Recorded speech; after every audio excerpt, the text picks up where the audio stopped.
प्रिय विद्यार्थियों, Excel part 4 को हमने चार्ट के रूप में प्रारंभ किया था और उसके एलिमेंट्स ऑफ चार्ट का हमने विधिवत समापन किया था।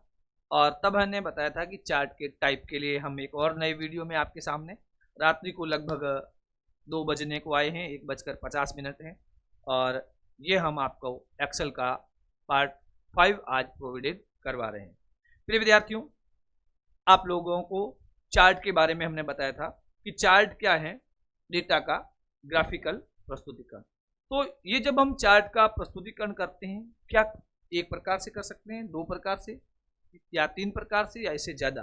तो ये जो प्रस्तुतिकरण होता है प्रिय विद्यार्थियों, यह प्रस्तुतिकरण MS एक्सेल हमें 11 प्रकार से करने की सुविधा देता है। ये चीज़ आपको ध्यान में रखनी है कि एक्सेल में जब हम प्रिय विद्यार्थियों चार्ट के टाइप या चार्ट के प्रकार के बारे में बात करते हैं, चार्ट के प्रकार, तो प्रिय विद्यार्थियों एक्सेल के अंदर जब हम चार्ट के प्रकार के बारे में बात करेंगे तो ध्यान रखना चार्ट के प्रकार कितने होते हैं, 11।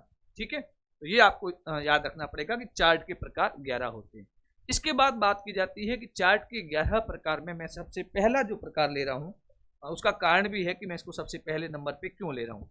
मैं सबसे पहले नंबर पे प्रिय विद्यार्थियों जिस चार्ट को ले रहा हूँ वह चार्ट है कॉलम चार्ट। कौन सा चार्ट है? Column chart. अब मैं इस कॉलम चार्ट को सबसे पहले क्यों ले रहा हूँ, क्योंकि ये बाय डिफॉल्ट चार्ट है। ये ध्यान रखना। इसका कारण क्या है कि एक्सेल के अंदर जो बाय डिफॉल्ट चार्ट आप कोई सेलेक्ट नहीं करते हो तो कौन सा स्वतः ही सिलेक्ट हो जाएगा, वो कॉलम चार्ट है। तो इस कॉलम चार्ट को सबसे पहली चीज आपको याद रखनी है कि एक्सेल का बाय डिफॉल्ट चार्ट है। क्या याद रखेंगे आप? बाय डिफॉल्ट चार्ट है। ये चीज आपको दिमाग में रखनी पड़ेगी कि एक्सेल का बाय डिफॉल्ट चार्ट कौन सा है, कॉलम। कुल चार्ट तो 11 है, लेकिन उसमें से बाय डिफॉल्ट चार्ट कौन सा होता है, कॉलम चार्ट।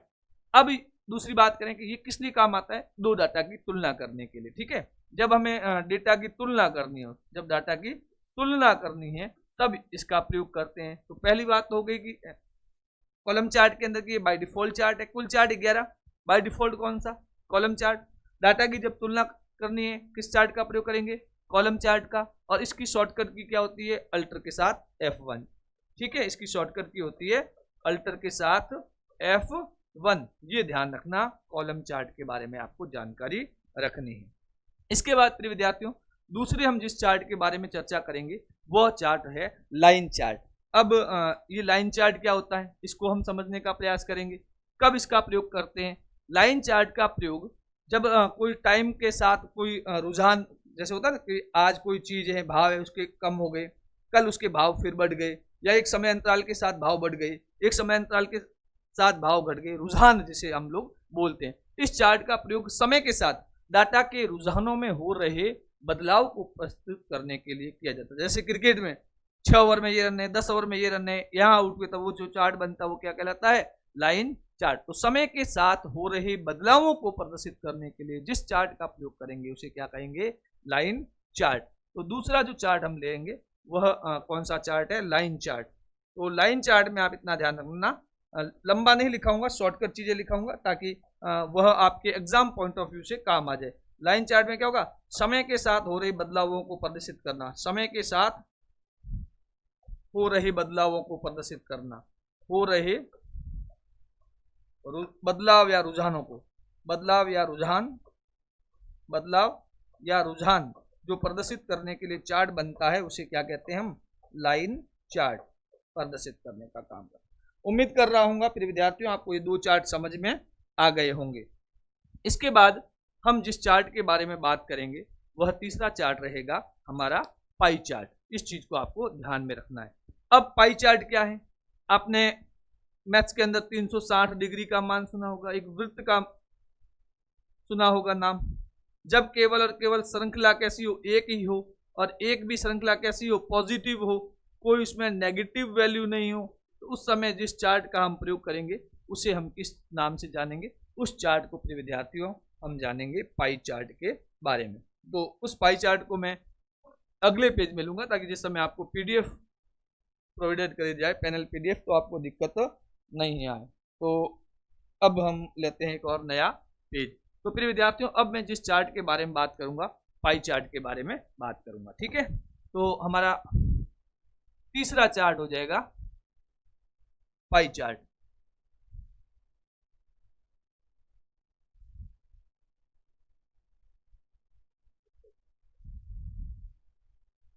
अब देखना इस पाई चार्ट में क्या होगी, केवल एक श्रृंखला, केवल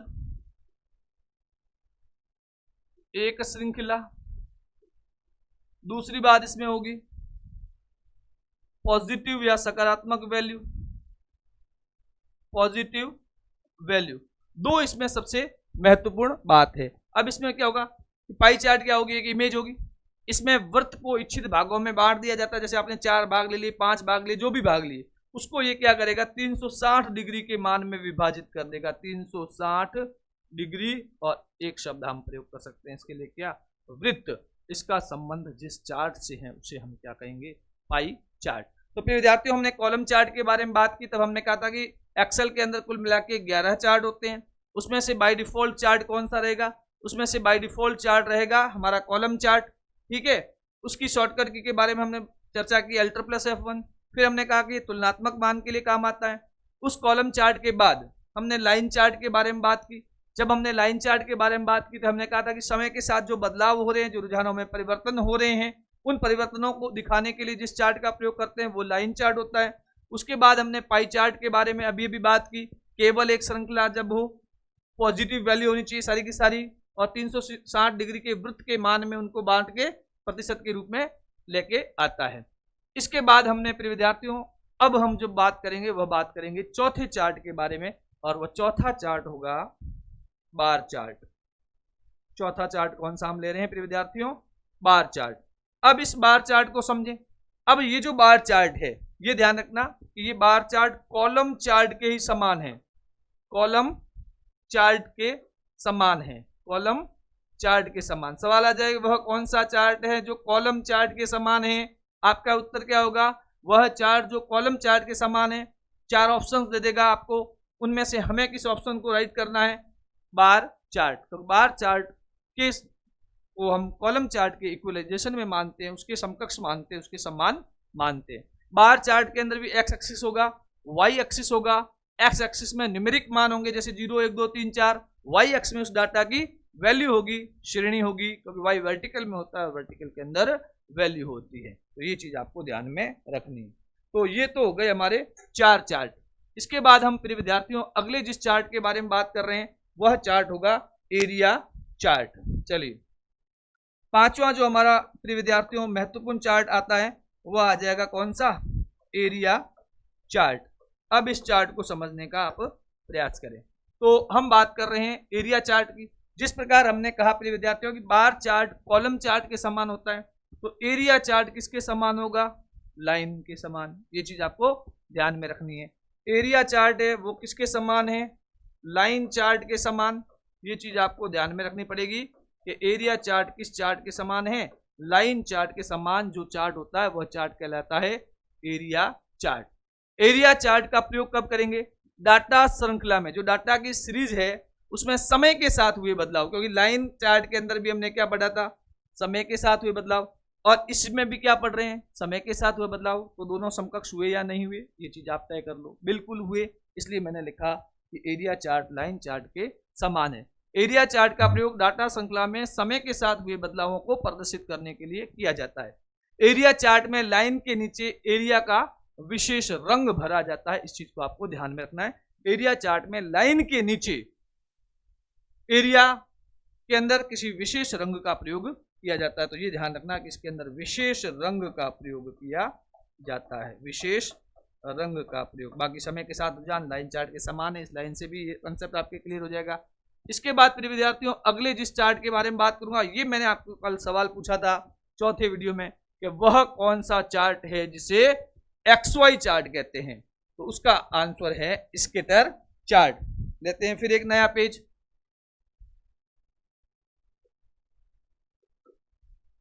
यहां पर प्रिय विद्यार्थियों हम जिस चार्ट के बारे में चर्चा कर रहे हैं वो है XY चार्ट या स्कैटर चार्ट। इस चार्ट का प्रयोग किस लिए करेंगे, अंकीय मान जब न्यूमेरिक वैल्यू है उसका कंपैरिजन करना हो, केवल न्यूमेरिक वैल्यू की कंपैरिजन करनी है, तब हम इसका प्रयोग करेंगे। और यह चार्ट है हमारा स्कैटर चार्ट। कौन सा चार्ट, 6 नंबर चार्ट। कुल चार्ट कितने, 11। हम कौन सा नंबर पढ़ रहे हैं, 6 नंबर। स्कैटर चार्ट, इसे हम XY चार्ट के नाम से भी पुकारते हैं। और यह चार्ट क्या करता है, अंकीय मान की तुलना करता है। अंकीय मान की जब हमें तुलना करनी हो तब हम किस चार्ट का प्रयोग करेंगे, स्कैटर चार्ट या XY चार्ट। क्योंकि स्कैटर चार्ट का ही दूसरा नाम क्या है प्रिय विद्यार्थियों, XY चार्ट। इसके बाद आता है स्टॉक चार्ट। अब स्टॉक चार्ट 4 प्रकार के होते हैं, ये आपको ध्यान में रखना पड़ेगा। Open high low close chart, high low close chart, volume high low close chart, volume open high low close chart. ये 4 प्रकार के चार्ट आपके रहेंगे। चलिए अब इस स्टॉक चार्ट के, ये 7वां चार्ट हो जाएगा स्टॉक चार्ट। इस स्टॉक चार्ट के कितने प्रकार, 4 प्रकार। ये चीज प्रिय विद्यार्थियों आपको ध्यान में रखनी पड़ेगी। स्टॉक चार्ट 4 प्रकार का होता है। Open high low close chart, high low close chart, volume high low close chart और volume open high low close chart. ये 4 प्रकार के चार्ट रहेंगे। इसके पश्चात प्रिय विद्यार्थियों आगे की जब हम बात करेंगे तब हमारा एक चार्ट आएगा सरफेस चार्ट। अब ये ध्यान रखना, ये बहुत इंपॉर्टेंट है, कई बार इसके बारे में सवाल पूछा जाता है सरफेस चार्ट के बारे में। ये सरफेस चार्ट किस संबंध में प्रयोग में लिया जाता है, नक्शे या मानचित्र। जब कभी भी आपको चार्ट के संबंध में नक्शे मानचित्र के बारे में बात कही जाए तब प्रिय विद्यार्थियों आपको ध्यान रखना पड़ेगा कि वह चार्ट कौन सा हो जाएगा, सरफेस चार्ट। अगले जिस हम चार्ट के बारे में बात करेंगे 9वां नंबर का चार्ट है और प्रिय विद्यार्थियों यह कहलाएगा डोनट चार्ट। डोनट चार्ट क्या होगा, पाई चार्ट के समान होगा क्योंकि इसमें भी वर्त होता था। तो डोनट चार्ट एक पाई चार्ट की तरह कुल मूल्य में से प्रत्येक मूल्य योगदान को प्रदर्शित करेगा, जिस प्रकार पाई चार्ट ने किया था। अब समझें इसमें डिफरेंस को। अब देखो डोनट चार्ट, तो आप अन्य शब्दों में कह सकते हो कि डोनट चार्ट किसके समान है, पाई चार्ट के समान। ये ध्यान रखना। फर्क क्या है, पाई चार्ट के अंदर क्या होता है, एक श्रृंखला। क्या होती है, एक श्रृंखला। जबकि हमारे डोनट चार्ट में कई श्रृंखलाएं हो सकती है, कई श्रृंखलाएं हो सकती है। ये डिफरेंट हो जाएगा डोनट चार्ट और पाई चार्ट के बारे में। ठीक है। अब अगला जो चार्ट है वह चार्ट है प्रिय विद्यार्थियों बबल चार्ट। अब हम अध्ययन करेंगे नेक्स्ट चार्ट का और उस नेक्स्ट चार्ट का नाम है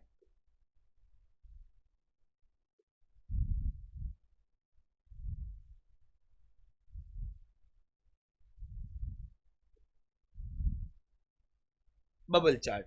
अब समझे बबल चार्ट, ये चार्ट भी क्या किसी चार्ट के समान है, बिल्कुल है। बबल चार्ट XY चार्ट के समान है। XY चार्ट का अन्य नाम क्या है, स्कैटर चार्ट। तो 2 चीजें तो आपको यहां पर भी याद रख लें क्योंकि आपने पहले ही पढ़ा था कि XY चार्ट को हम स्कैटर चार्ट कहते हैं और बबल चार्ट इसी XY या स्कैटर चार्ट के समान है। बबल चार्ट में क्या होगा, तीसरा जो मान होता है वो बुलबुले की आकृति का होता है, उसकी आकृति को निश्चित करता है। इसमें 2 के स्थान पर 3 वैल्यू होती है, ये ध्यान रखना। तीसरा मान बुलबुले की स्थिति के कारण इसको बबल चार्ट कहते हैं। तीसरा चार्ट बबल या बुलबुले, बबल या बुलबुले जैसा दिखता है, उसकी आकृति का होता है। इस कारण से इसे हम कहते हैं बबल चार्ट, बबल या बुलबुले की आकृति। इसके बाद प्रिय विद्यार्थियों अब हमारा एक अंतिम चार्ट रहता है। कौन सा है वो अंतिम चार्ट, जल्दी से कमेंट करके बताएं कि वह अंतिम चार्ट कौन सा है जो बाकी रह गया। कोई ऐसी है चीज जो आपकी पकड़ में नहीं हो, किसी हेलीकॉप्टर होता है उसको पकड़ में लेना है, पता लगाना, उसके लिए क्या लगाते हैं, रडार। इसलिए हमारा अंतिम चार्ट कौन सा है, रडार चार्ट। रडार का काम क्या होता है, दुश्मन को जाल में फंसाना। तो ये जाल के समान दिखाई देता है। प्रिय विद्यार्थियों ध्यान रखना, रडार चार्ट होता है हमारा अंतिम जो चार्ट है और ये चार्ट किसके समान होता है, जाल के समान। ये चीज आपको ध्यान में रखनी है। तो इस प्रकार प्रिय विद्यार्थियों हम अगर बात करें चार्ट के बारे में तो हमने चार्ट के 11 प्रकारों के बारे में बात करना प्रारंभ किया। हमने कहा था कि चार्ट के कुल प्रकार कितने प्रिय विद्यार्थियों, 11। इसमें से पहला हमने कहा कि बाय डिफॉल्ट चार्ट कौन सा है, कॉलम चार्ट। जब तुलना करना हो तब कौन से चार्ट का प्रयोग करते हैं, कॉलम चार्ट का। कॉलम चार्ट की शॉर्टकट की क्या है, अल्टर के साथ F1। इसके बाद दूसरा चार्ट का लिया हमने क्या, लाइन चार्ट। लाइन चार्ट को याद करते समय आप क्रिकेट को याद रख लेना। क्रिकेट में समय के साथ स्कोर में क्या होता रहता है, बदलाव होता रहता है।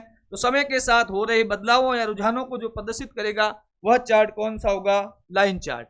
इसके बाद हमने बात की प्रिय विद्यार्थियों पाई चार्ट के बारे में। अब पाई चार्ट में केवल एक श्रृंखला होगी, ये ध्यान रखना है। सारी की सारी श्रृंखला कैसी होगी? पॉजिटिव होगी और 360 डिग्री के वृत्त को आपको ध्यान में रखना है। अब हम बात कर रहे हैं बार चार्ट की। ये बार चार्ट किसके समान है? Column chart. याद रखने का तरीका, बी के बाद क्या आता है? सी। यहां पहला अक्षर क्या है? बी। यहां पहला अक्षर क्या है? सी। हो गया रिलेशन, याद रखने का आसान तरीका। इसके बाद हमने बात क्या की? एरिया। हर एक व्यक्ति अपने एरिया में लाइन में रहता है, जहां भी बदमाशी करनी होती है दूसरी जगह जाता है। अपने एरिया अपने घर में कोई बदमाशी नहीं करता, ताकि मम्मी पापा को पता न चले कि हम कितने लाइन पर है एक्चुअल में। अब ये शब्द क्या आ गया? एरिया। और ये शब्द क्या है? लाइन। अपने एरिया में सब लाइन में रहते हैं, सुधरे हुए रहते हैं।